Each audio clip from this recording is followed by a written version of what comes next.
Tu peux lancer le jingle si tu veux.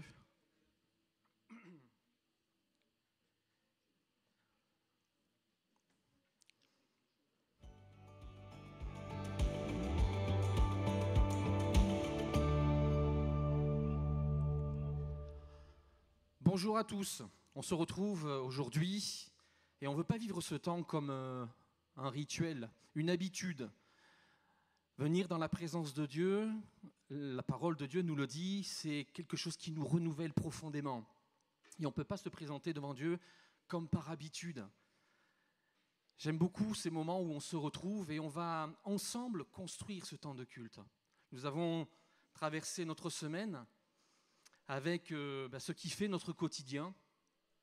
Il y a des situations difficiles pour certains, des situations de victoire pour d'autres, mais notre Dieu nous accueille tels que nous sommes. Alors que ceux qui sont véritablement dans la joie ce matin puissent véritablement le manifester au milieu de nous et que ceux qui traversent l'épreuve se sentent aussi libres de pouvoir l'exprimer parce que nous voulons être ensemble dans la présence de Dieu pour vivre ce temps où nous allons élever ensemble notre Dieu. Quel que soit notre vécu, quelle que soit notre situation, nous faisons un choix. Amen. Nous faisons un choix. Amen. Celui de l'honorer parce qu'il est notre Dieu. Ce matin, je voulais partager avec vous autour d'un thème. Et ce thème, c'est le Dieu des promesses. Nous avons un Dieu qui fait des promesses. Nous avons la parole de Dieu qui est pleine de promesses pour un peuple et par extension pour chacun d'entre nous. Et puis, il y a ces promesses que Dieu nous a faites de manière beaucoup plus intime, beaucoup plus personnelle. Certains ont reçu des promesses de Dieu. On peut lever la main, ceux qui ont reçu des promesses, des paroles où Dieu a prononcé quelque chose pour nos vies. Ce que j'aime chez Dieu, c'est qu'il n'est pas seulement le Dieu qui fait des promesses. Il est le Dieu qui a prévu son temps d'accomplissement. Lorsque la parole de Dieu est prononcée, un temps de réalisation, un temps de mise en œuvre est préparé parce que Dieu l'a décidé ainsi. Nous avons un premier texte, et on va le projeter, c'est Nombre 23, 19. On connaît bien ces textes. Il est dit, Dieu n'est pas un homme pour mentir. Je vais mettre là, c'est plus grand. Ni humain pour se repentir. A-t-il jamais parlé sans qu'il tienne parole? Et n'accomplit-il pas ce qu'il a déclaré? Ce texte met une distinction, une distance très nette entre l'expérience humaine que nous pouvons avoir de la promesse et ce que Dieu, lui, met en œuvre. Dieu n'agit pas comme les hommes. Nous pouvons nous-mêmes promettre et avoir de grandes difficultés à tenir cette promesse. Nous pouvons avoir des personnes autour de nous qui promettent et malheureusement, de par notre nature faillible, cette promesse ne parvient pas à sa réalisation.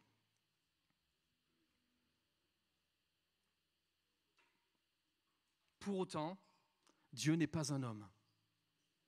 Dieu est Dieu. Et le simple fait qu'il ait prononcé une parole devrait être pour nous un fondement inébranlable. Le fait que Dieu parle, nous devons apprendre à considérer que parce que Dieu a parlé, forcément il y aura un temps d'accomplissement. Dieu ne parle pas à la légère. Et toutes les paroles que nous avons reçues, ce matin, je voudrais véritablement que nous les replacions devant Dieu. Et qu'ensemble, nous puissions confesser, oui Seigneur, tu as parlé et il y aura un temps d'accomplissement avec certitude. Lorsque Dieu parle, et ça ce sont des choses qui ont beaucoup touché mon cœur ces derniers temps, lorsque Dieu parle, je ne peux plus mettre en doute, il ne peut plus y avoir de doute dans mon cœur, ni dans mon esprit. Je dois chasser ces choses de ma pensée parce que lorsque Dieu a parlé, Dieu agit. On se souvient à la création et on connaît ces formules. Dieu dit, et la chose fut. Que la lumière soit, et la lumière fut. Et cette puissance de Dieu aujourd'hui est aussi créatrice lorsque Dieu prononce une parole, une promesse pour chacun d'entre nous. Un autre texte, Habacuc 2, qui nous dit, si tu peux l'afficher,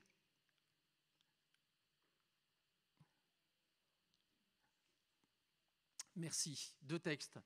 Car c'est une prophétie, une parole dont le temps est fixé. Et j'aime beaucoup cette expression. Elle marche vers son terme.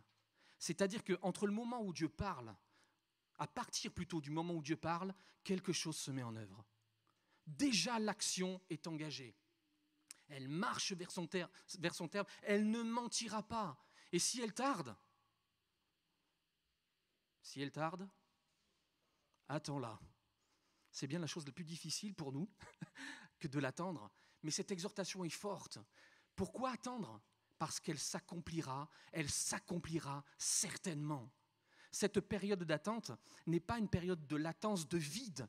Quelque chose est en œuvre. Et même si nos yeux ne le voient pas, en marche dans les cieux, Dieu a mis les choses en place, en marche pour que sa parole s'accomplisse. Un autre texte, Ésaïe 55. Ainsi en est-il de ma parole qui sort de ma bouche. Elle ne retourne point à moi sans effet, sans avoir exécuté ma volonté et accompli mes desseins. Encore une fois, le Seigneur veut asseoir ces choses au fond de nos cœurs, parce qu'à chaque fois que la parole de Dieu est prononcée, inévitablement, avec une certitude absolue, ces choses vont arriver. On va prendre un texte qui est dans l'Épître aux Romains, parce que vraiment, ce sont des textes qui nous interpellent, mais on va rentrer dans la situation d'un homme, Abraham. Dans Romains 4, versets 20 et 21, il y aurait beaucoup de choses à dire sur ce texte, mais je vais en retenir que 2. Il est dit, alors que tout lui est interdisé d'espérer, on connaît sa situation, il avait reçu cette promesse d'être père d'une multitude et pour autant pas d'enfant. Et l'apôtre Paul nous rappelle, alors que tout lui interdisait d'espérer, il a espéré et il a cru. Ainsi est-il devenu le père d'une multitude de peuples, conformément, et j'aime ce mot, conformément à ce que Dieu lui avait dit, ta descendance sera nombreuse. Et on rentre un peu plus dans le détail. Abraham considéra son corps qui était comme mort, puisqu'il était extrêmement âgé, et il avait presque 100 ans, et celui de Sarah qui ne pouvait plus donner la vie, et sa foi ne faiblit pas. Regardons ce qui se passe. Il reçoit une promesse. Tout dans sa situation et ses circonstances sont là pour lui dire ça n'arrivera pas. Mais que fait-il ? Il est ancré dans ce que Dieu lui a dit et il ne faiblit pas. Au contraire, loin de mettre en doute la promesse de refuser de croire, il trouva sa force dans la foi. Il trouva sa force dans la foi. Comment ? En reconnaissant la grandeur de Dieu et en étant absolument persuadé que Dieu est capable d'accomplir ce qu'il a promis. C'est pourquoi Dieu l'a déclaré juste en portant sa foi à son crédit. 2 points que je voudrais relever dans ce texte et dans l'histoire d'Abraham. Entre le moment où Abraham reçoit la promesse et le temps de sa réalisation, de nombreuses années vont s'écouler. Le temps va passer, et le temps passant, on connaît l'histoire d'Abraham. Il va essayer de trouver un système D. L'enfant de la promesse ne parvenant pas à la réalisation, une tradition permettait à une servante d'enfanter un fils qui deviendrait le fils de la maison. Il a cherché un système D. Dans cette demande de si la promesse tarde à temps là, ça a été difficile pour Abraham. Et quand je pensais à Abraham, vous savez, la parole de Dieu, elle est là pour nous instruire. Je regardais ma propre situation. Combien de fois ai-je voulu, par mes propres forces et mes initiatives, accomplir ce que Dieu lui-même avait prononcé ? Je crois que le Seigneur veut parler à quelqu'un ce matin. Quelqu'un qui a reçu une promesse et qui serait tenté de vouloir l'accomplir par ses propres forces, parce qu'à son goût, le temps est trop long. Le temps qui passe peut éroder notre foi. Le temps qui passe peut parfois nous conduire jusqu'à l'incrédulité. Pour autant, nous avons foi en notre Dieu. Mais ce matin, le Seigneur veut parler à quelqu'un et lui dire non, ne prends pas d'initiative si je ne te le dis pas. Attends cette promesse. Comment peux-tu attendre cette promesse? Tu peux remettre le texte, s'il te plaît? Regarde comment Abraham a fonctionné. Bien des choses étaient contraires à l'accomplissement de la promesse qu'il avait reçue, mais il a fait une chose.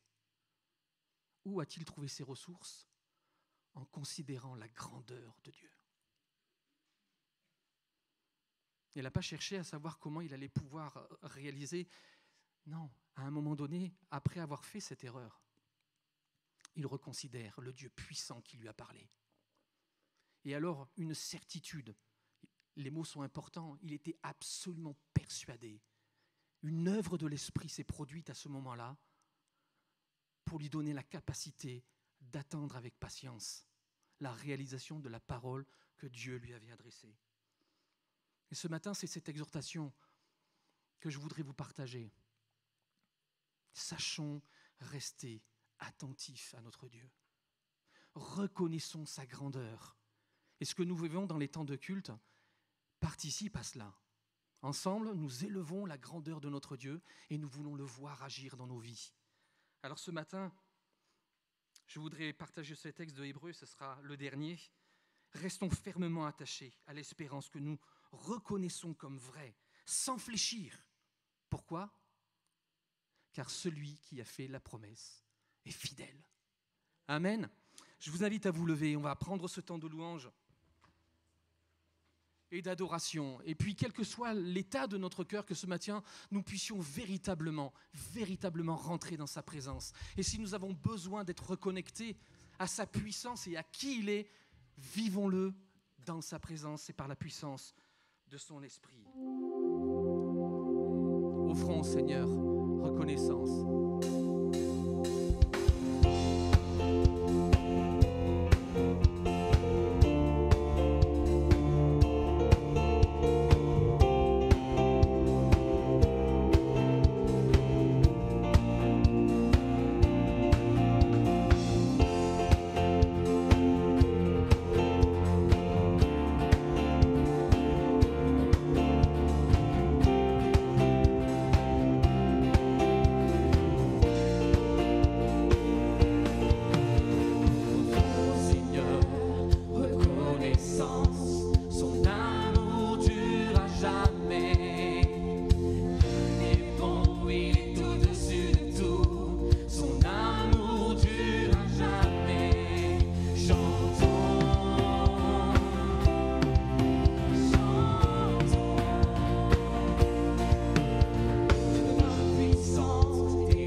Proclamons. Son amour dure à jamais.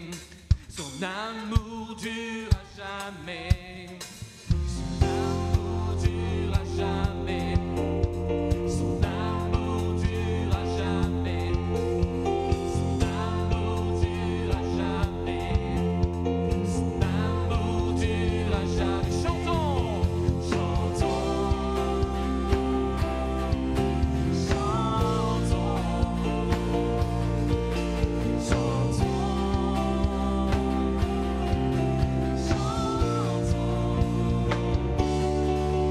Ma chair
ensemble, Église de Jésus-Christ.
Laissez aller les enfants et continuer ce temps de louange.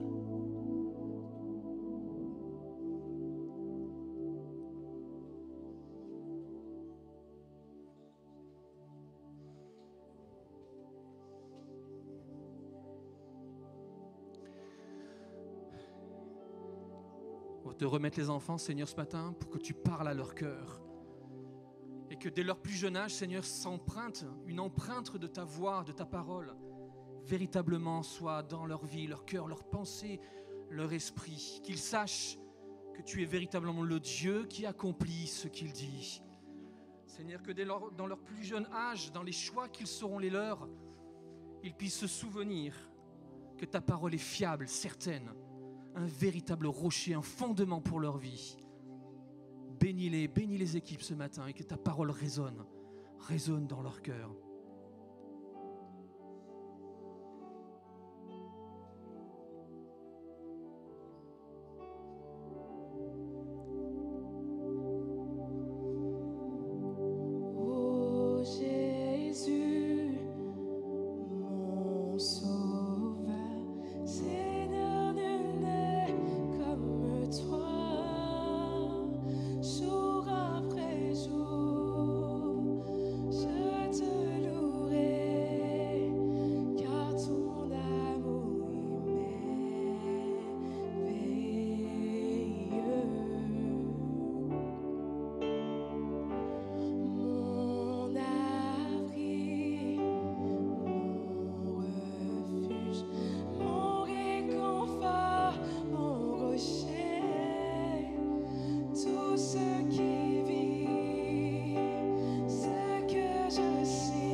ensemble pour glorifier ce Dieu si puissant.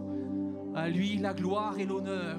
Il est un roc pour nos vies. Élevons nos voix ensemble pour glorifier ce Dieu. Alléluia, mon âme te loue, Seigneur, ce matin. Tu es un Dieu fiable, Seigneur, fidèle en toutes choses. Et mon âme te loue, Seigneur. Mon âme te glorifie. Tu es tellement digne de louange, Seigneur. Les mots me manquent, Seigneur, pour célébrer ta gloire. Grâce à ta miséricorde et ta bonté, tu es un Dieu qui règne. Ah, béni soit le nom de notre Dieu. À ton nom la gloire, Seigneur, à ton nom la gloire.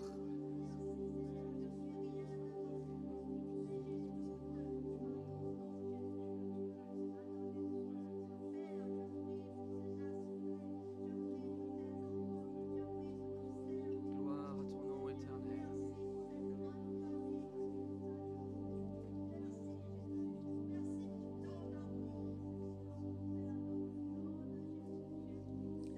Alléluia.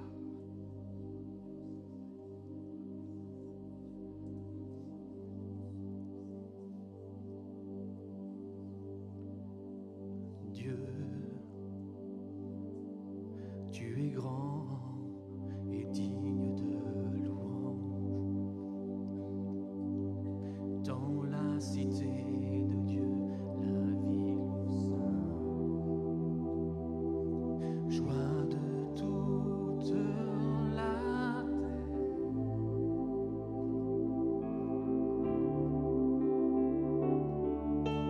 Dieu, tu es grand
la présence de notre Dieu.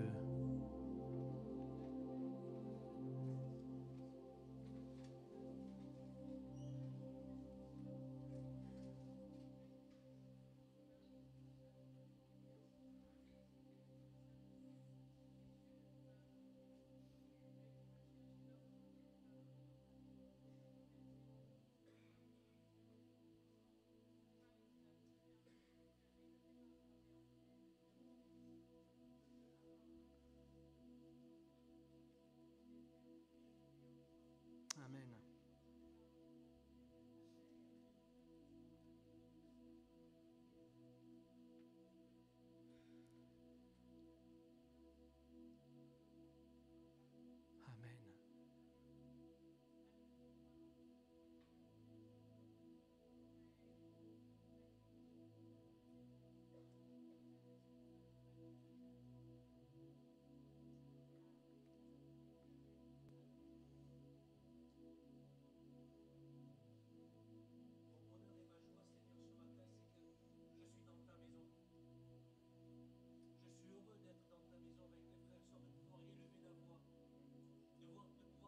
Amen.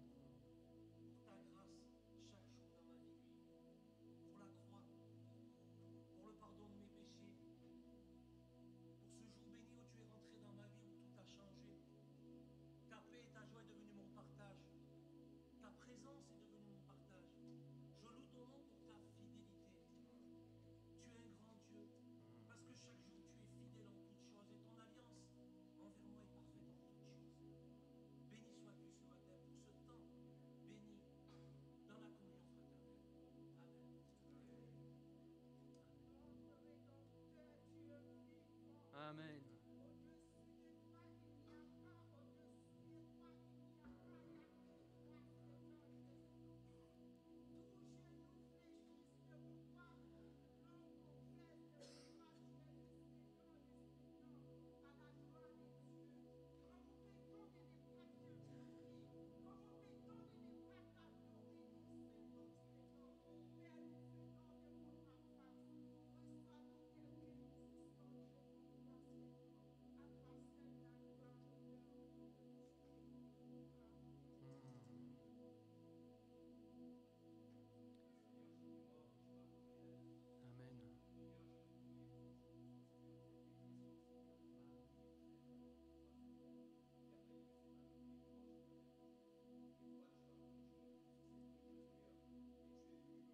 Alléluia, Amen.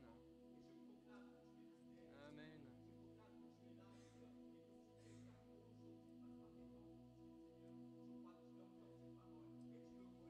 Alléluia. Alléluia.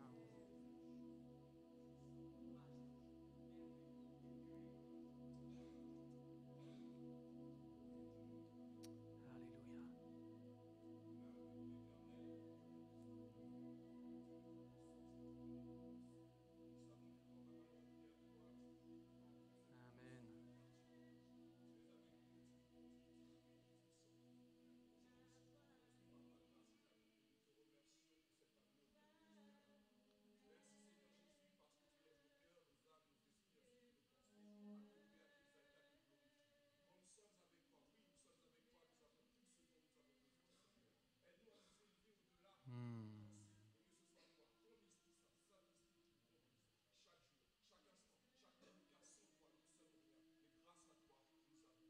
Gloire à toi, grand homme rédempteur qui vint à nous du haut des cieux. Il nous sauva du destruit. À ton nom la gloire.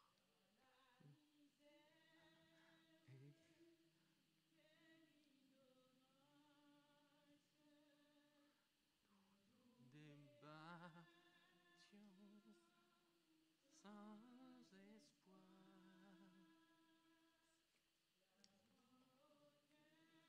L'âme en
On va prendre ce chant comme une réponse à notre Dieu. Oui, nous voulons être un peuple embrasé, l'Église que ton cœur attend. Amen.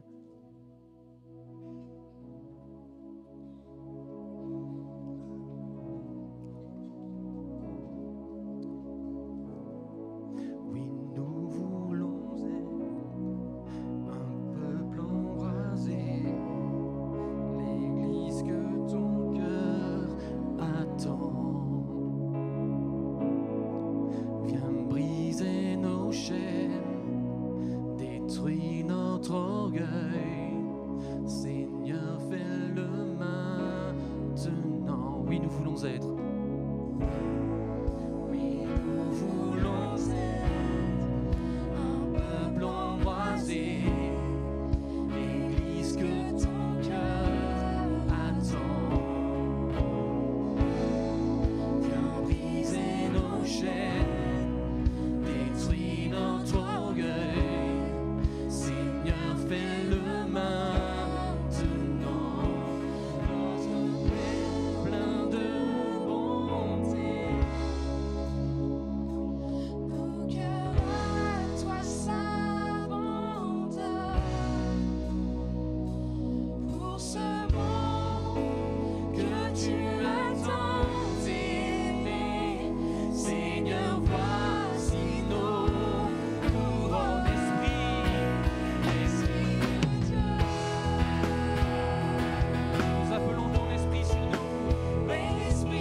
Dieu, nous te louons, nous te bénissons, qu'un Dieu si grand, si puissant nous ait invités à s'approcher de lui, nous ait accordé tant de promesses qui nous ont été rappelées ce matin.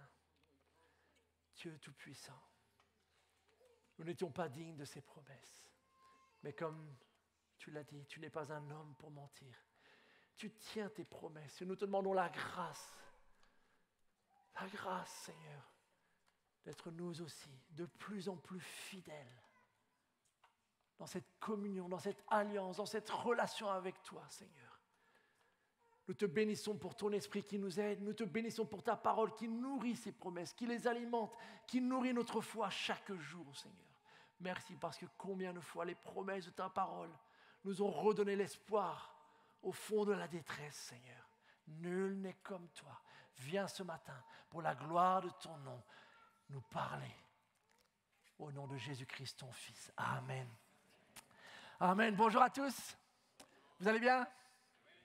Alors ce matin, je dois saluer un très cher frère. Je vous salue tous, bien évidemment. Mais un très cher frère parce que je pense que c'est lui qui est venu du plus loin ce matin. Figurez-vous qu'on a la joie d'accueillir le pasteur Kéo Cognon. Kéo, si tu veux bien te lever. Le pasteur Cognon nous vient de la Côte d'Ivoire.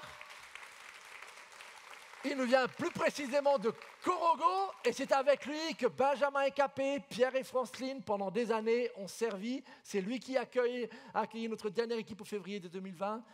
Kéo, sois le bienvenu dans ta famille en France. Nous comptons sur toi pour transmettre les salutations à Téguéré, à tous nos chers frères et sœurs. Et vraiment, en tout cas, sois béni pendant ce séjour. Merci beaucoup. N'hésitez pas, pour tous ceux et celles qui sont allés en Côte d'Ivoire ces dernières années, à aller saluer notre cher frère. En tout cas, c'est une grande joie de pouvoir t'avoir parmi nous. Alors, Kéo, il faut que je t'informe, et peut-être certains d'entre nous, qu'au mois de septembre 2022, vous vous rappelez, on a démarré cette nouvelle série Sola Scriptura. La parole de Dieu seule. Le but de cette série, c'était de redécouvrir la richesse au travers de la diversité des livres qui composent la Bible. Vous l'avez compris maintenant, c'est que dans un seul livre, nous en avons en fait un bon nombre, 66 exactement. Et de dimanche en dimanche, nous avons voulu revisiter un certain nombre de ces livres et surtout réaliser au travers de chacun comment en fait une seule et même histoire se déroule. Parce que notre Dieu a un projet. La création n'était pas un accident. Toi et moi, nous ne sommes pas un accident. Nous faisons partie de ce projet et l'Écriture nous aide à le découvrir. Et aujourd'hui, nous ne terminons pas notre série, mais nous terminons une étape quelque part dans notre projet puisque nous arrivons au dernier livre de la première grande partie de la Bible, à savoir l'Ancien Testament. C'est le prophète Malachie qui termine, qui clôt cette grande partie de la Bible de l'Ancien Testament. On ne sait pas si Malachie est réellement le prénom de cet homme, de ce prophète, ou si simplement c'est un titre, parce que le mot en lui-même veut tout simplement dire en hébreu « mon messager ». Et un prophète, vous l'avez compris, c'est un homme qui transmet, qui parle, qui apporte un message de la part de l'Éternel. Et c'est ce que nous allons lire ensemble. Et on va non seulement lire le dernier prophète, mais on va lire les dernières paroles de ce prophète au chapitre 3, les versets 17 à 24 plus exactement. Comment se termine l'Ancien Testament? Eh bien, voici la réponse. « Au jour où j'agirai, déclare l'Éternel, le Seigneur des armées célestes. Ces gens seront pour moi un trésor précieux. J'aurai compassion d'eux, tout comme un père a de la compassion pour un fils qui le sert. Alors à nouveau, vous verrez qu'il y a une différence entre les justes et les méchants, entre celui qui sert Dieu et celui qui ne le sert pas. Car voici, le jour vient, ardent comme un brasier, où tous les arrogants et ceux qui font le mal seront comme du chaume. Ce jour-là, ils seront consumés par le feu, déclare l'Éternel, le Seigneur des armées célestes. Et il n'en restera ni rameau ni racine. Mais pour vous, cependant, vous qui m'êtes fidèles, pour vous se lèvera le soleil de justice qui portera dans ses rayons la guérison. Alors vous sortirez, vous gambaderez tout comme des veaux à l'engrais. Vous piétinerez les méchants qui seront réduits en poussière sous la plante de vos pieds. Au jour où j'agirai, déclare l'Éternel, le Seigneur des armées célestes. Rappelez-vous la loi de Moïse, mon serviteur, à qui j'ai prescrit en Horeb des ordonnances et des lois pour tout le peuple d'Israël. Voici, je vous envoie Élie, le prophète, avant que le jour de l'Éternel arrive, ce jour grand et terrible.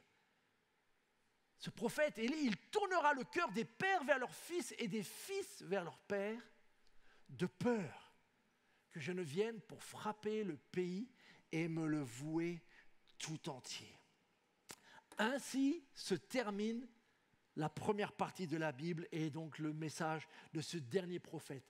Le prophète Malachie, en fait, figurez-vous qu'on ne sait rien de lui parce qu'il ne parle à aucun moment de lui. C'est comme une prédication du verset 1 jusqu'à la fin de ce que nous venons de dire. C'est un discours non-stop qui est en lui. Et donc, c'est l'Éternel qui parle et qui donne son dernier message.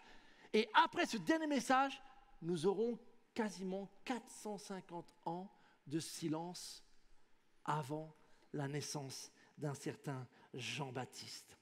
Donc Malachie est un prophète, comme nous en avons vu plusieurs déjà. Et j'aimerais ce matin soulever 4 éléments de son dernier message pour nous. Le tout premier, ça va être son mot d'ordre. Remettez-vous en question. Remettez-vous en question. C'est ce que Malachie va dire de différentes manières. Ce n'est pas la première fois qu'un prophète dit ça. Mais il y a une petite différence assez intéressante entre Malachie, le reproche qu'il adresse et cette remise en question, et les autres prophètes. Vous vous rappelez, un certain nombre de prophètes ont reproché à l'Éternel, au peuple d'Israël, de se détourner de l'Éternel pour des idoles. Au lieu d'aimer, de suivre leur Dieu, ils se sont détournés et ont commencé à suivre toutes sortes d'idoles qui les ont amenés à toutes sortes de comportements mauvais qui ont finalement entraîné le jugement et l'exil. Mais le discours de Malachie est différent. Le reproche, quand il dit « remettez-vous en question », n'est pas un problème dû à l'idolâtrie. Juste un mot de contexte. On est une centaine d'années, vous vous rappelez, après les livres de Esdras et Néhémie. Le peuple est sorti de l'exil, il est revenu et il a commencé à reconstruire le temple, les murailles. Et donc il y a eu l'effervescence de la reconstruction, du nouveau départ. Et puis les années passent et s'est installée peu à peu une forme de tiédeur spirituelle. Le temple est là, on y va, on prie, on y offre des sacrifices, il y a de nouveau des prêtres, etc. Mais le cœur n'y est plus. Le problème d'Israël à ce moment-là n'est plus l'idolâtrie, ça a quasiment disparu, mais c'est la religion morte. La pratique est là, les rituels sont là, mais le cœur n'y est plus. Et Malachie adresse ce problème-là en travers de différents dialogues qu'il va mettre en place entre l'Éternel et le peuple. Et voici par exemple ce qui va se passer. L'Éternel déclare « Moi je vous ai aimé Israël ». Et les gens au fond d'eux, ils disent « En quoi tu nous as aimés ? En quoi vraiment tu nous aimes ?» Un peu plus tard, il va dire aux prêtres « Le Seigneur s'adresse à vous les prêtres, vous qui me méprisez. » Et puis les prêtres, ils répondent « Quoi ? En quoi t'avons-nous méprisé ?» Et il y a cette espèce de dialogue. Et la raison de ce reproche, c'est qu'en fait, si vous offrez un cadeau à quelqu'un, vous y mettez du cœur, vous l'emballez, vous offrez quelque chose qui va plaire à la personne. C'était le sens des offrandes, apporter des cadeaux à Dieu pour lui montrer notre amour. Mais à cette époque-là, au moment d'apporter les offrandes qui se traduisaient souvent par le fait d'offrir des animaux, ils offrent les animaux les plus laids de leur troupeau. Ils offrent celui qu'ils vont de toute façon pas pouvoir manger parce qu'on ne sait pas trop s'il n'est pas malade, ou un estropié, etc., etc. Et donc c'est ce qu'ils apportent. Et l'Éternel dit, mais c'est vraiment du mépris ce que vous faites. Et il va jusqu'à dire, vas-y, offre ce que tu m'offres à ton voisin ou à ton patron. Tu vas voir comment il va t'accueillir. Et donc, il y a toujours les offrandes, il y a toujours les sacrifices, mais le cœur n'y est plus. Encore un autre reproche, il va dire, un homme peut-il voler Dieu ? Évidemment non, normalement. Pourtant, vous me volez. Et puis vous demandez, en quoi t'avons-nous donc volé ? Et en fait, toutes sortes d'offrandes qu'ils étaient censés apporter, ils ne les apportent plus. Et donc, il y a ce discours permanent au travers de ces dialogues imaginés où le prophète va dire en fait tout haut ce qui se passe réellement dans le cœur des Israélites. Et il les invite donc, remettez-vous en question. Regardez la réalité en face. Bien sûr que la forme, elle est toujours là, les rituels sont toujours là. Mais est-ce que vraiment vous faites tout cela pour moi ? Parce qu'au final, que ce soit l'idolâtrie ou que ce soit la religion morte, le résultat est le même. il n'y a pas de place pour Dieu dans nos cœurs. La religion morte mène tout autant dans le mur que les idoles. Et c'est donc Malachie qui est très doué pour adresser cela, et c'est peut-être aussi des fois un avertissement que nous pouvons avoir besoin. Nous continuons un certain nombre de choses chrétiennes, spirituelles, qui sont dans la parole de Dieu, mais au fond de nous, le cœur n'y est plus. Dieu, de toute façon, à quoi bon prier? Il ne répond pas à mes prières. Personne n'a jamais pensé ça. La question c'est, est-ce vraiment Dieu que tu cherches quand tu pries? Ou juste l'exaucement de ton sujet dont tu as particulièrement à cœur? De toute façon, lire la Bible, franchement, c'est ennuyant, puis c'est un vieux bouquin. Mais est-ce que quand tu lis la Bible, tu cherches vraiment à écouter la voix de Dieu? Ou simplement cocher une case, j'ai lu la Bible aujourd'hui? De toute façon, donner du temps à Dieu, à l'église, etc. et tout, c'est une perte de temps, je ferais bien mieux d'aller faire du sport. Mais est-ce que quand je donne du temps à mon Dieu, je le fais dans un but de marchandage? Écoute, je te donne un peu de temps, mais j'espère en retour que tu as bien entendu ce dont j'ai besoin. Et vous voyez comment en fait, peu à peu, on peut glisser. Alors, c'est jamais quelque chose qu'on va dire de façon audible. Mais au fond de notre cœur, peu à peu, la religion s'installe. Seigneur, je fais des choses pour toi, mais j'attends retour sur investissement. Je ne veux pas prier comme ça en vain. Et Dieu peut à un moment donné nous faire le même reproche. Remettez-vous en question. Parce que le but de la foi, ce n'est pas de respecter des règles. Ce n'est pas que des rituels continuent à être pratiqués comme ça, s'ils n'ont plus de sens derrière. Mais le but de la foi, c'est d'être réellement en relation avec Dieu. C'est d'être émerveillé, c'est de vivre ce que Jean-Paul nous a rappelé, de reconnaître la grandeur de Dieu.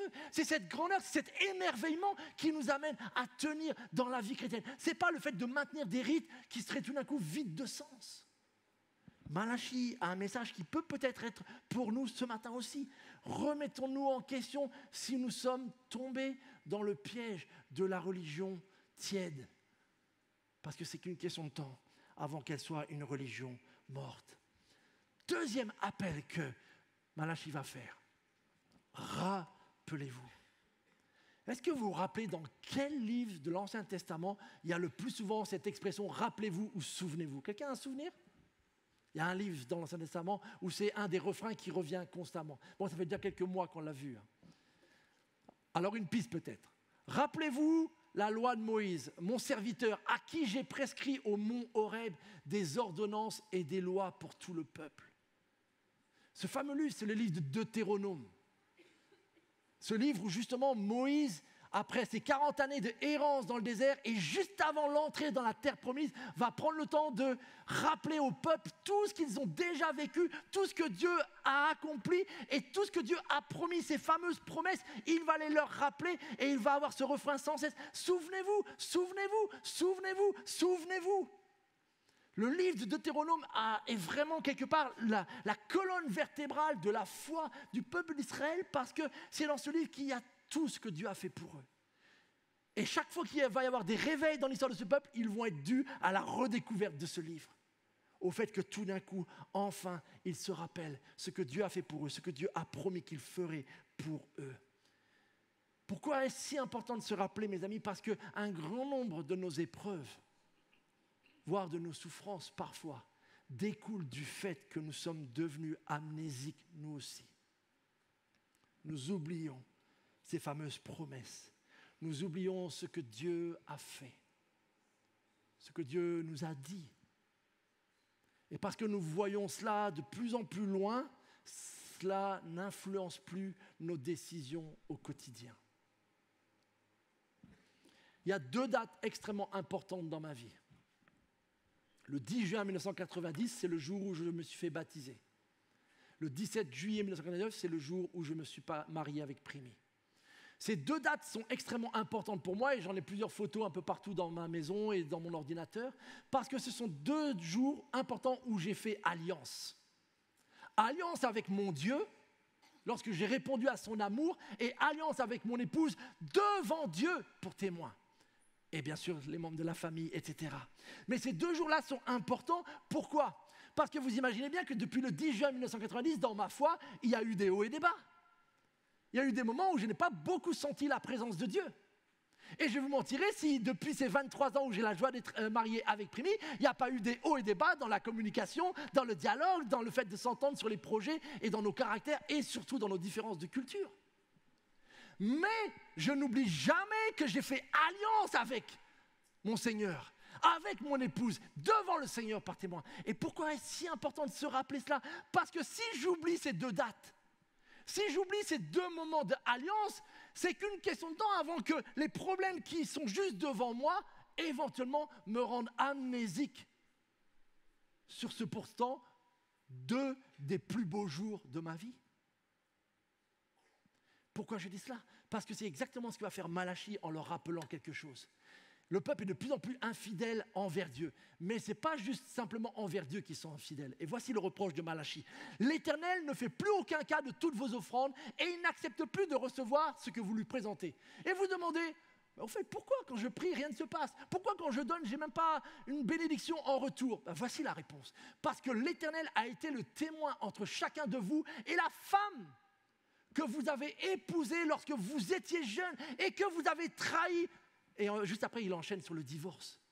Elle était ta compagne et tu avais conclu une alliance avec elle. Un homme en qui subsiste un reste de bon sens ne ferait pas cela. Si j'oublie mon alliance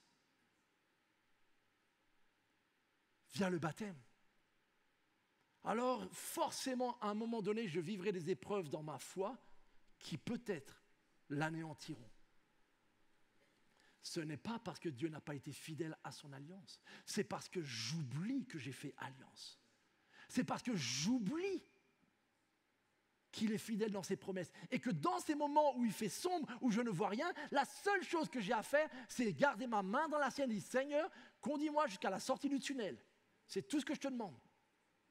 Et c'est pareil dans la vie de couple. S'il nous reste un peu de bon sens, nous ne devrions pas faire cela. Malachie nous rappelle cela et c'est important de se souvenir. Une autre chose qui m'a vraiment touché, il y a 1 mois de cela en Angleterre, j'ai découvert un chant qui m'a beaucoup, certains le connaissent parce qu'apparemment il a été traduit dans pas mal de langues. Je ne sais pas s'il existe déjà en français, mais c'est un chant qui parle de la bonté de Dieu. Il y en a qui connaissent ce chant peut-être? Oui, voilà, donc pas mal. Et il y a ce refrain, j'avoue, et la première fois que je l'ai chanté, j'ai pleuré. Parce que les paroles, je regardais en arrière et donc le refrain dit « Toute ma vie, tu as été fidèle. Toute ma vie, tu as été si bon. » Et j'avoue, en chantant ce chant-là, j'avais des flashbacks et je voyais dire, mais c'est vrai. Mais c'est vrai en fait. Et c'est pas, quand on chante ça, c'est pas pour dire que toute ma vie a été un long fleuve tranquille, c'est pas la même chose. C'est pas que tout a été rose, non, c'est pas la même chose. Mais c'est tout d'un coup, vous regardez en arrière et vous vous rendez compte qu'en effet, il était là. Quand je le voyais plus, il était là. Quand je le sentais plus, il était là. Quand j'avais le nez plongé dans mes difficultés qui me paraissaient trop grandes pour moi, il était là. Et finalement, tout d'un coup, vous avez ce chant de louange qui est là. Toute ma vie, tu as été fidèle. Toute ma vie, tu as été si bon. Bénis celui, celle qui peut chanter cela en réalisant que c'est vrai. Vraiment. Rappelez-vous, souvenez-vous, ne devenons pas amnésiques comme cela est reproché au peuple d'Israël par Malachie. Le troisième appel que Malachie va faire, je voulais soulever, et nous, parce que là du coup nous on est après Malachie, bien après, on a un autre événement crucial dont nous pouvons nous souvenir, c'est tout le sens du repas du Seigneur, c'est tous ces événements de la Pâque. On les a célébrés il n'y a pas très longtemps, mais ce n'est pas juste que maintenant on doit attendre 1 an. Ce n'est pas qu'une fois par an que nous devrions penser. Si tout d'un coup j'ai un doute que Dieu m'aime, regarde à la croix. Si j'ai un doute que Dieu est puissant, regarde au tombeau vide. Souviens-toi de la victoire qu'il a remportée. Souviens-toi de son amour sur la croix. Souviens-toi du fait que l'ange a roulé la pierre et qu'il n'y avait plus un seul corps dedans. Souvenons-nous, rappelons-nous. Nous avons tant de choses pour lesquelles nous pouvons être reconnaissants, mes amis.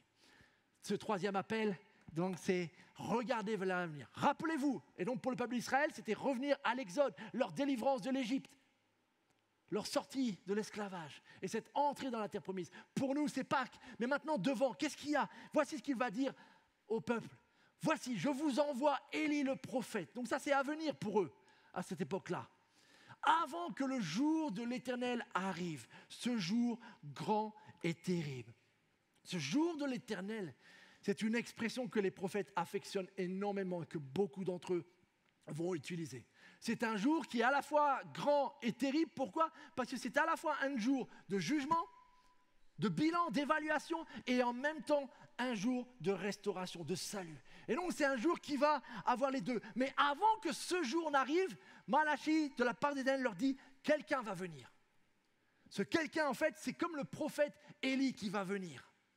Et vous le savez, parce que nous avons la chance, nous, d'avoir maintenant le Nouveau Testament, que ce fameux Élie, il est venu. Et il est authentifié à plusieurs reprises. Lui n'a jamais voulu revendiquer pour lui-même ce titre-là. Mais Élie est venu sous la forme de qui ? Mais de Jean-Baptiste. Regardez dans Luc 1, 17. L'ange du Seigneur lui dit, donc il parle au père, à celui qui était dans le temple, là, Zacharie. « N'aie pas peur, Zacharie, ta femme te donnera un fils, tu l'appelleras Jean. » Jean-Baptiste. Il ramènera beaucoup d'Israélites au Seigneur leur Dieu. Il accomplira sa mission avec l'esprit et la puissance qui résidait en Élie, pour former un peuple prêt pour le Seigneur. Tout comme du temps des rois de Jézabel et de son mari Akab, le peuple était parti dans la dérive. Élie, par son ministère, avait ramené une bonne partie du peuple faire une véritable alliance avec l'Éternel. Un homme allait faire à nouveau cela, et c'était Jean-Baptiste. Mais il le fait en attendant que quelqu'un vienne. Et regardez ce que dit la suite. « Qu'êtes-vous donc allé voir ?» Là, c'est notre Seigneur Jésus qui parle lui-même. « Qu'êtes-vous donc allé voir au désert ? Un prophète ? Assurément. Mais plus qu'un prophète. Car c'est celui dont il est écrit « J'enverrai mon messager devant toi, il te préparera le chemin. » Qui est ce messager ? Jean-Baptiste. Mais quel est le verset que cite Jésus ? Malachie. Juste avant que le Seigneur vienne, j'enverrai mon messager. Et qui est ce messager ? En effet, jusqu'à Jean, tous les prophètes et la loi l'ont prophétisé. Et si vous voulez le croire, c'est Jésus qui parle. C'est lui, cet Élie qui devait venir. Celui qui a des oreilles qui l'entendent. Autrement dit, celui qui devait préparer le chemin, celui qui devait avertir de ce jour de l'Éternel. Il est venu en la personne de Jean-Baptiste. Mais si Jean-Baptiste est le messager qui devait préparer le chemin de le Seigneur, vous comprenez dans ce cas-là que ça nous donne une forte affirmation sur qui est celui qui vient juste après.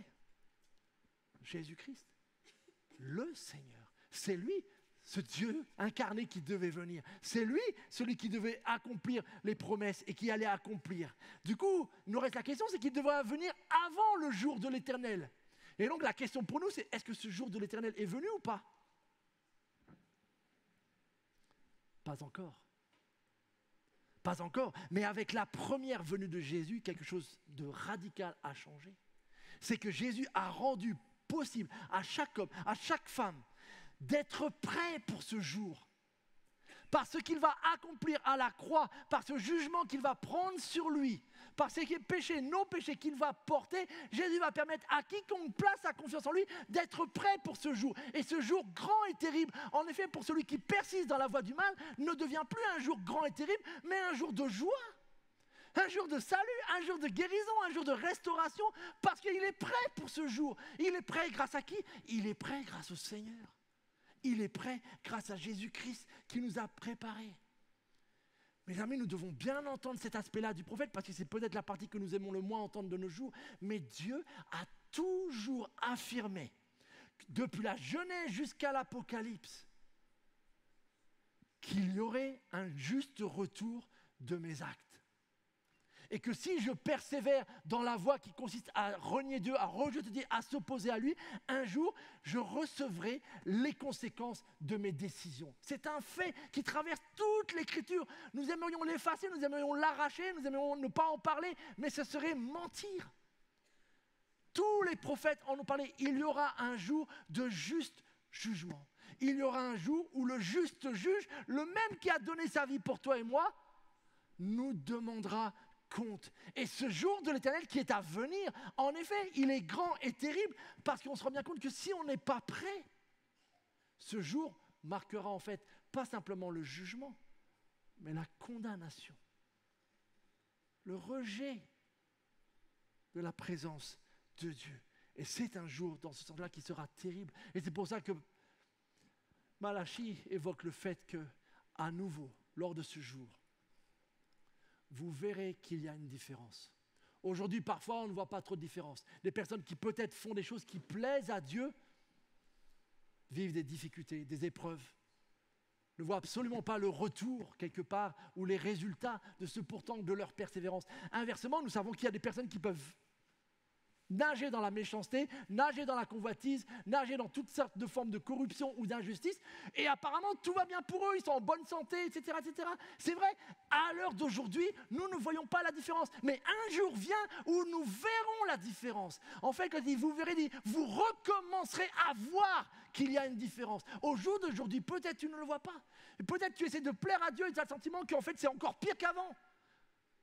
Alors que ton voisin ou ton ami ou tes proches qui, eux, n'en ont rien à faire, apparemment tout leur réussit. Ça, c'est pour un temps, en fait. Mais un jour, celui qui a été fidèle à Dieu verra la différence. Et en fait, il continue avec une image où finalement, la lumière de Dieu qui va se manifester ce jour-là aura deux facettes. Soit elle sera comme un feu qui consume la chaume, c'est-à-dire ce qu'on jette après la moisson, soit cette même lumière, au lieu d'être un feu dévorant, sera en fait un soleil de justice, un soleil qui produit la vie. On le vit en ce moment avec le printemps, où peu à peu les rayons du soleil redéclenchent la vie des arbres, des fleurs, etc. Ce même éternel, cette même lumière sera soit feu, soit soleil. Mais la facette que je vais expérimenter dépend de moi. Dépend uniquement de moi, et c'est ce que le prophète Malachi dit au peuple à ce moment-là, avant que Élie ne vienne et avant que le jour vienne, et c'est ce que nous devons nous aussi nous rappeler. Il y a un jour que tu ne peux pas rater dans ta vie. Il y a un jour pour lequel tu ne peux pas te pointer en n'étant pas prêt, parce que ça sera soit ton dernier jour, où tu peux voir un aperçu de qui est Dieu. Mais ce serait terrible que l'aperçu que tu es, ce soit le feu. C'est la réalité, mes amis. Je ne le dis pas parce que j'aime parler de ça. Je le dis parce que c'est dans la parole de Dieu. Et ne pas le dire, c'est encourager des gens à ne pas être prêts pour ce jour-là. Et je n'ai pas le droit de faire ça. Il y aura un jour où nous verrons la différence. Il y aura un jour où ceux qui ont persévéré dans la voie de la méchanceté vivront le pire jour de toute leur vie. Et il y aura un jour où pour ceux qui, malgré les difficultés, malgré les épreuves, sont restés attachés au Seigneur, Dieu les traitera comme ses fils dont il a compassion. Prenons au sérieux ce jour de l'Éternel qui arrive. Le quatrième appel, il est logique quelque part. Après avoir dit tout cela, Malachi ne peut que dire au peuple d'Israël, et c'est mon message pour nous aussi ce matin, revenez à moi. Voici ce que dit l'Éternel, revenez donc à moi, et moi je reviendrai à vous. Pour que les promesses que Dieu fait deviennent tiennes, deviennent miennes, deviennent personnelles, il nous faut être en communion avec lui.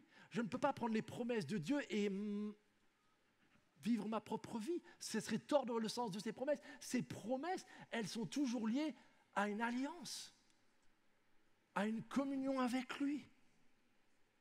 Où en es-tu avec Dieu ce matin? Es-tu son fils? Ou es-tu encore dans une attitude de rébellion? Je veux faire ce que je veux. Tu en as le droit. S'il y a une chose que Dieu ne nous force pas, c'est à s'imposer, nous obliger à croire. Mais sache que parce que Dieu respecte ton choix, un jour, il te donnera juste, simplement, ce que tu as voulu, une vie sans lui. Sauf que tu n'as pas idée de ce à quoi ressemble une vie sans Dieu. Parce que même si aujourd'hui tu lui tournes le dos, sache que chaque jour que tu respires, c'est parce que Dieu te le permet. Chaque jour où tu vois le soleil, c'est parce que Dieu te le permet. Chaque jour où tu manges à ta faim, c'est parce que Dieu te le permet. Etc., etc.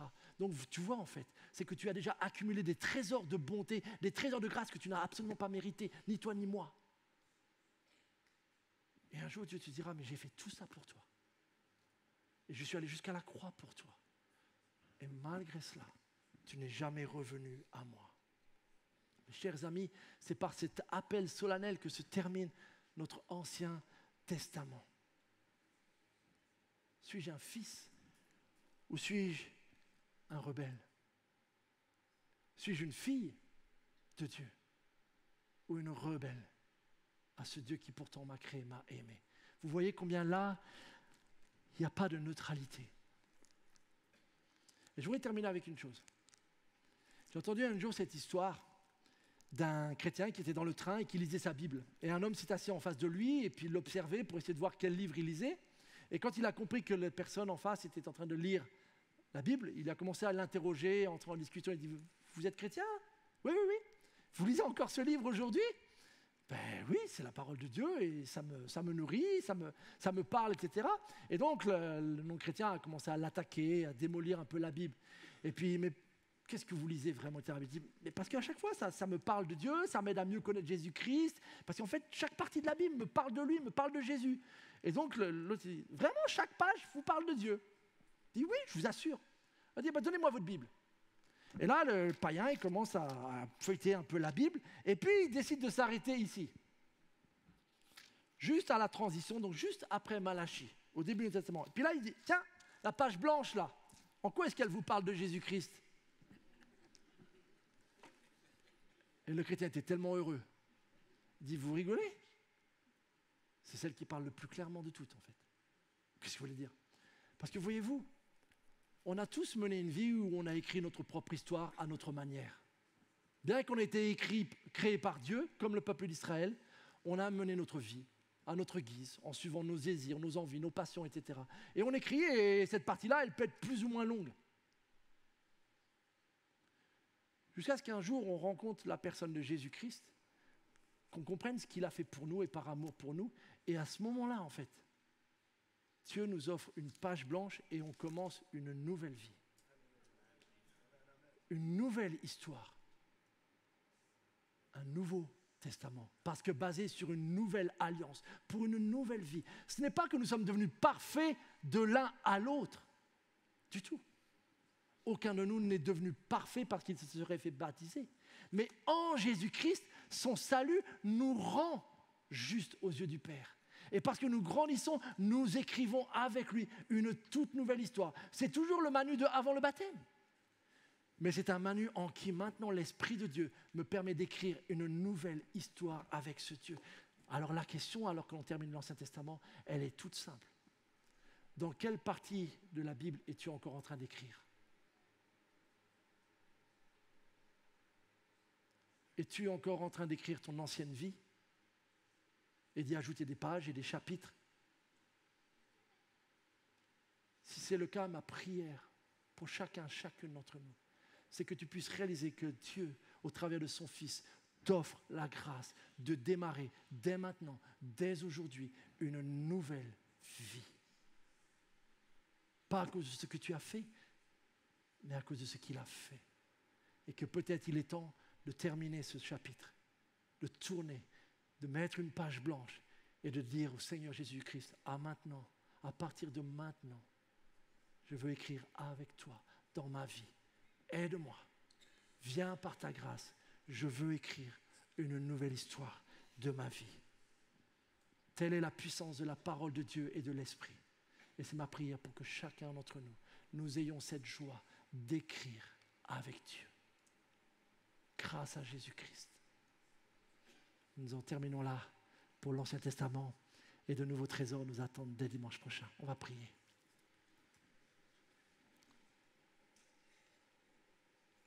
Notre Dieu, de génération en génération, tu es fidèle et tu invites hommes, femmes et enfants à revenir à toi. Tu ne nous rejettes pas, tu nous invites, nous appelles par tous les différents moyens, par les personnes que tu mets sur notre chemin, par les promesses et les tendresses exprimées dans ta parole, par toutes sortes de moyens, par ta création qui nous émerveille. Tu nous invites sans cesse à revenir à toi, pour écrire, grâce à toi, Jésus-Christ, une vie nouvelle, un nouveau chapitre de notre vie. Merci parce qu'en toi, notre passé n'est plus. Nous devenons réellement des hommes et des femmes nouveaux. Je te prie, Éternel, que ces rappels de ce matin au travers de ce prophète, que tous ces différents avertissements de se remettre en question, de nous rappeler, de regarder à ce jour grand et terrible et cette invitation à revenir à toi puisse faire écho dans nos cœurs. Que nous ayons cette joie, en effet, d'écrire une vie nouvelle. Mon Dieu, je veux te rendre grâce, car je ne peux que témoigner que tous les jours de ma vie, tu as été fidèle. Et tu es si bon, au-delà de ce que je ne pourrais jamais mériter. Voilà qui tu es. Accorde-nous la grâce de cette vie nouvelle en toi, Jésus. Pour la seule gloire de ton nom. Amen. Merci pour ce message et cette exhortation forte. Je vous invite à vous lever, on va prendre ce chant qui dit « Ce que tu as promis ». C'est véritablement un engagement de foi. Cette page blanche, nous avons la possibilité de l'écrire avec notre Dieu, une histoire extrêmement originale, celle que Dieu a tracée pour nous. Amen.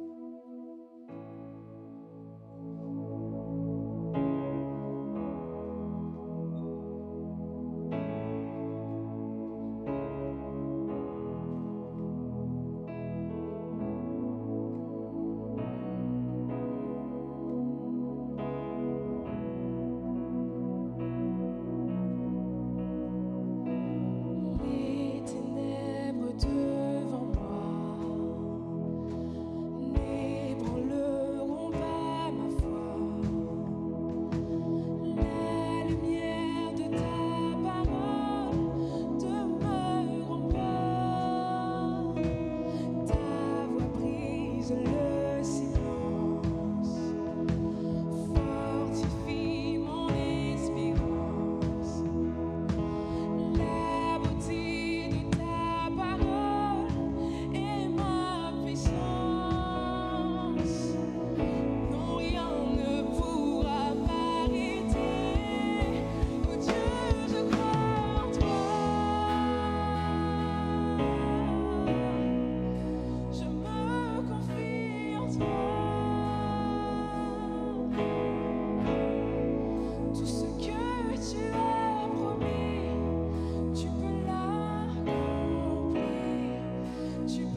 grâce. Amen. Quelle belle parole, hein, n'est-ce pas? Alléluia. Vraiment, un chant profond. Figurez-vous qu'il y a des personnes parmi nous ce matin pour qui ce chant résonne beaucoup parce que cette idée de glorifier l'Éternel et de rester attaché à ses promesses, ça leur tient à cœur et parce qu'ils ont un anniversaire aujourd'hui. Alors je vais demander à Jean et à Marie-Chantal de me rejoindre sur l'estrade, vraiment, et vous allez comprendre le pourquoi de tout cela. Hop là, on peut les applaudir.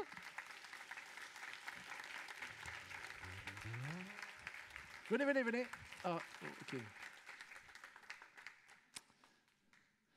D'après les vêtements, vous avez une petite idée, je pense. Genre, ça va. On va s'approcher un peu.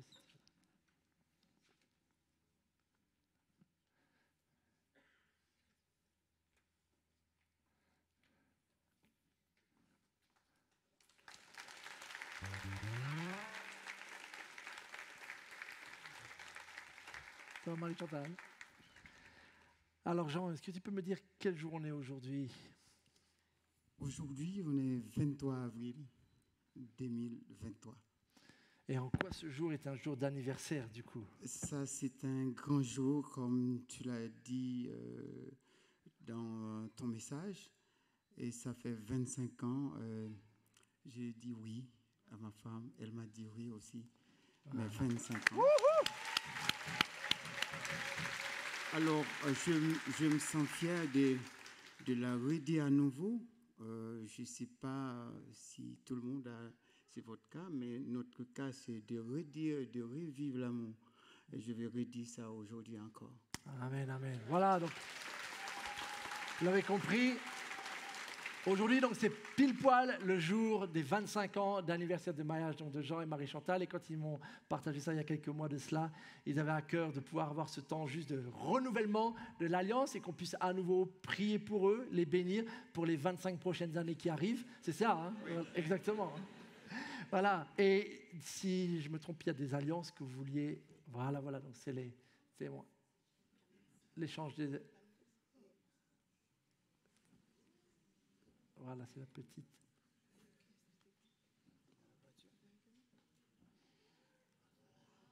Tu peux venir. C'est toi qui as les alliances?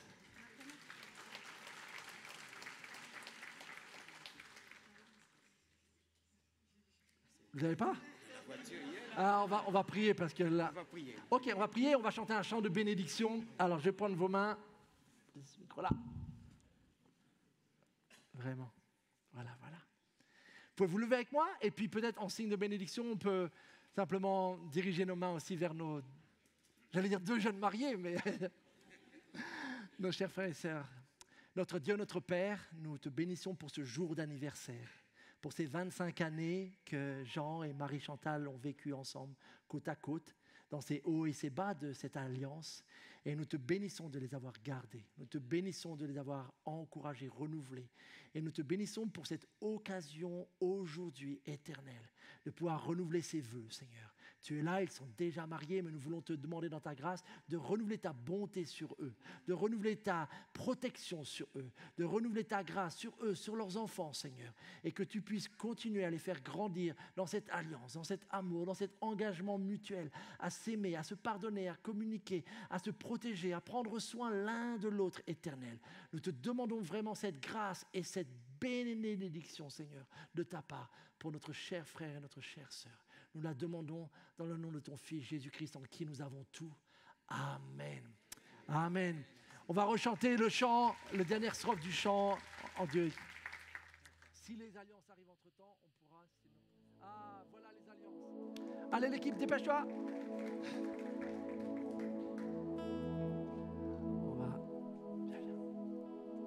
Je te laisse du coup...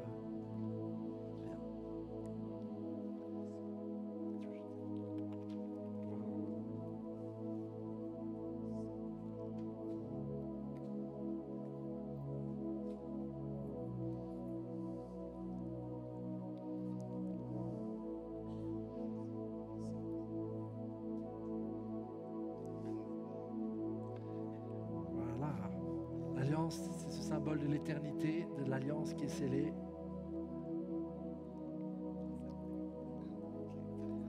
À toi.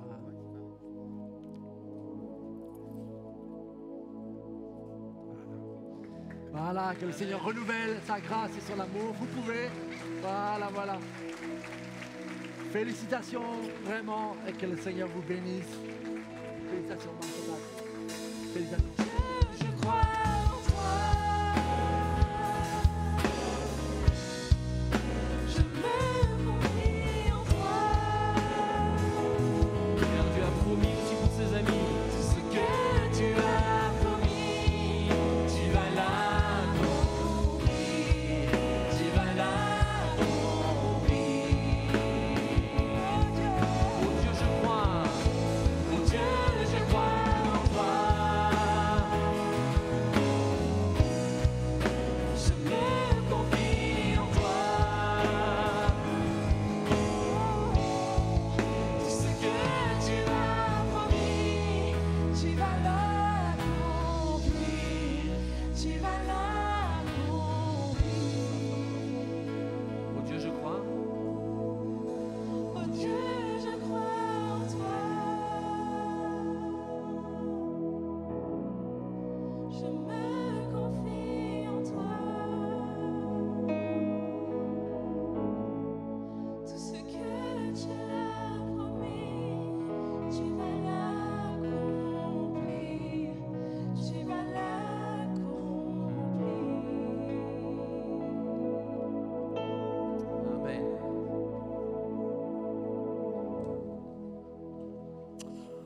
Amen. Amen.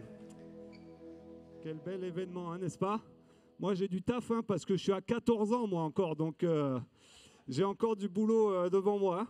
Félicitations, en tout cas. Quelques annonces pour terminer ce temps de culte ensemble.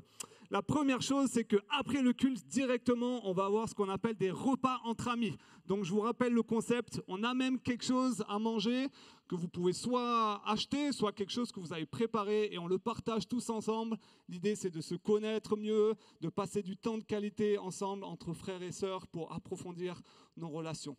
Donc, rendez-vous directement après le culte dans le hall convivial après un bon café. Autre annonce, c'est que normalement, si vous avez fait des dons à l'église durant cette année, vous avez dû recevoir dans votre boîte email un reçu fiscal. Vous l'avez reçu ou pas? Ok. Donc, si vous faites des dons soit par chèque, soit par virement, c'est-à-dire avec laquelle on peut avoir votre identité, vous avez reçu un reçu fiscal. Si vous ne l'avez pas reçu, il y a peut-être deux raisons. La première, c'est soit qu'on n'a pas votre bonne adresse email. Donc, si c'est le cas, il vous faut envoyer un email à cet email-là, trésorier@église-baptiste.net, et notre très cher Eric, notre trésorier qui a beaucoup bossé, pourra vous envoyer donc votre reçu fiscal. Donc notez bien cette adresse maintenant là que vous êtes là. Si vous n'avez pas reçu votre reçu, notez l'adresse et envoyez-lui directement un email. Autre raison, c'est qu'on n'a pas votre email du tout et vous n'avez peut-être pas d'email. Dans ce cas, on a imprimé votre reçu fiscal. Donc au point info, vous verrez, il y a une petite boîte avec tous les reçus fiscaux qu'on a imprimés des gens qui ne l'ont pas reçu. Donc vous pouvez peut-être consulter au point info, aller voir l'équipe d'accueil et vous verrez, c'est trié par ordre alphabétique. Vous pouvez chercher et s'il y a votre reçu fiscal, tant mieux. Sinon, écrivez un email à cette adresse-là. Autre information, c'est une information qui est super importante.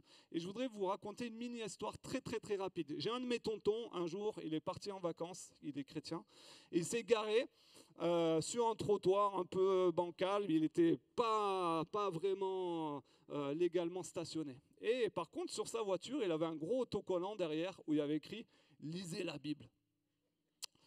Et il part faire une visite d'un musée ou je ne sais pas quoi. Et il revient et il voit un petit papier qui avait fixé sur son